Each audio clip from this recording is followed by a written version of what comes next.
Bismillahirrahmanirrahim. Assalamualaikum warahmatullahi wabarakatuh. Selamat siang anak-anak semua. Semoga sehat walafiat, selalu dalam lindungan Allah Subhanahu wa taala dan dijauhkan dari virus-virus yang menyebar. Saya yakin semuanya sehat. Selamat belajar dan terus latihan ya. Tetap semangat, jangan lupa jaga kesehatan. Ya, untuk hari ini materinya masih sama, yaitu tentang turunan. Masih limit lagi, Pak? Tidak, sekarang sudah tidak pakai limit lagi. Tapi sebelum kita hilangkan limitnya, kita belajar yang kemarin. Nah, kemarin itu definisi turunan, berarti kan turunan fungsi f adalah fungsi lain, disimbolkan f aksen, dibaca f aksen, tulisannya f petik atas, satu, dibaca f aksen. Yang nilainya dari sembarang bilangan x adalah dan seterusnya ini ya. Ya, nanti untuk yang di materi 2, turunan f masih tetap disimbolkan oleh f petik atas satu ini yang dibaca dengan f aksen. Tapi kita sudah tidak lagi memakai limit. Nah, tapi untuk definisi turunan di materi 1 tetap harus dipahami. Kita langsung saja ke materi 2. Materi selanjutnya itu tentang dasar-dasar aturan turunan atau derivatif. Ingat, turunan secara kerennya itu namanya derivatif. Materi 2 akan dibagi menjadi 2 bab, begitu juga videonya. Bab pertama yaitu tentang notasi atau lambang untuk turunan. Yang bab 2-nya nanti tentang aturan-aturan turunan. Mengapa saya kasih bab khusus tentang notasi atau lambang turunan? Karena nanti lambang turunan ada beberapa macam ya.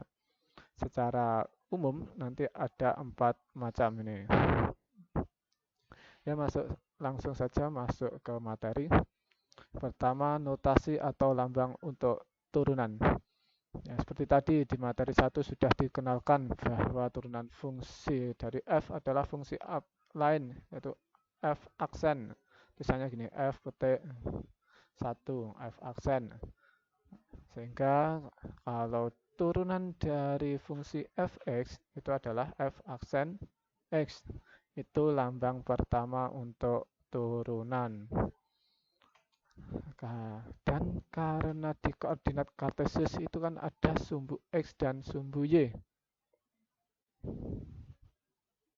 Sumbu x-nya menunjukkan tempat dari x, sumbu y-nya menunjukkan nilai dari fx. Sehingga y-nya itu kan sama dengan fx. Maka turunan dari y bisa kita tulis menjadi y aksen. Tulisannya y petik atas 1, dibaca y aksen. Nah, kita sudah punya 2 lambang untuk turunan, yaitu f aksen yang ditulis f aksen x dan y aksen. Dan dua notasi ini, yaitu f aksen x dan y aksen, itu disebut dengan notasi Newton. Nah, penemunya Newton, Sir Isaac Newton. Nah, biasa yang belajar fisika, Newton itu namanya sudah tidak asing ya.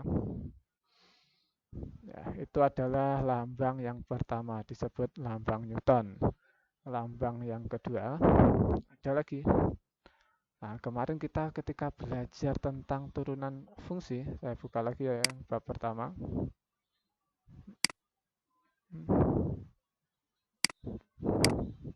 Nah, turunan fungsi itu kemarin kan bisa ditulis menjadi limit dari fx plus h dikurangi fx per h, dimana sebenarnya fx plus h itu adalah y2 dikurangi y1 dibagi x2 dikurangi x1 atau delta y dibagi delta x.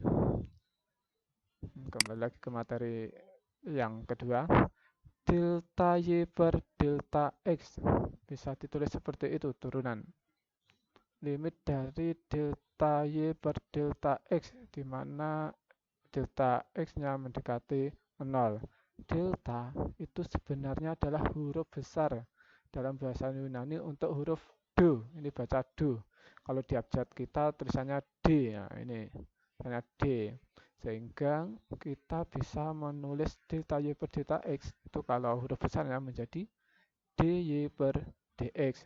Nah, lambang dy per dx ini nanti apabila dikasih limit di depannya, yaitu limit fx plus delta x min fx per delta x. Delta x-nya itu kan hampir sama seperti H kemarin ya. Kalau ini delta x mendekati 0, kalau kemarin H mendekati 0. Itu sama dengan turunan dari fx. Jadi kita punya lambang satu lagi untuk turunan, yaitu dy per dx. Mulai saat ini, mulai hari ini, lambang dy per dx juga menjadi lambang baku untuk turunan. Seperti yang tadi, y-nya kan sama dengan fx, maka dy per dx, y-nya bisa kita ganti menjadi fx. Jadi dy per dx menjadi d per dx fx.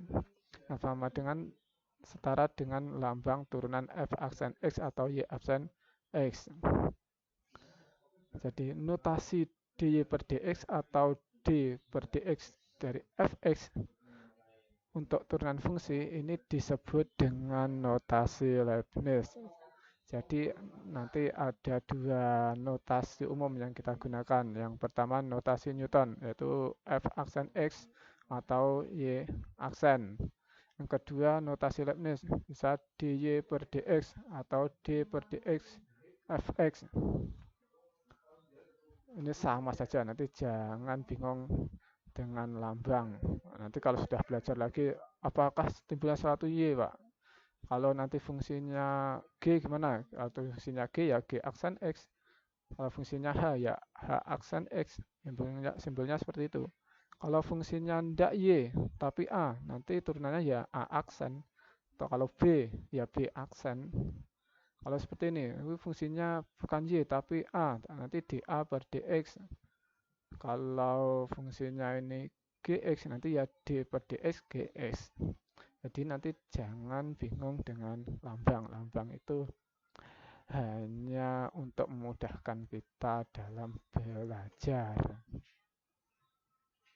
Saya harap sudah paham ya. Namun untuk awalan ini secara umum lambangnya nanti ada 4.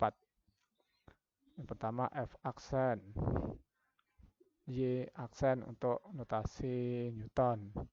Yang kedua dy per dx dan d per dx fx untuk notasi Leibniz. Agar memahami tentang lambang ini, saya kasih tabel. Kemarin di materi 1 kita sudah belajar dengan turunan tentang limit.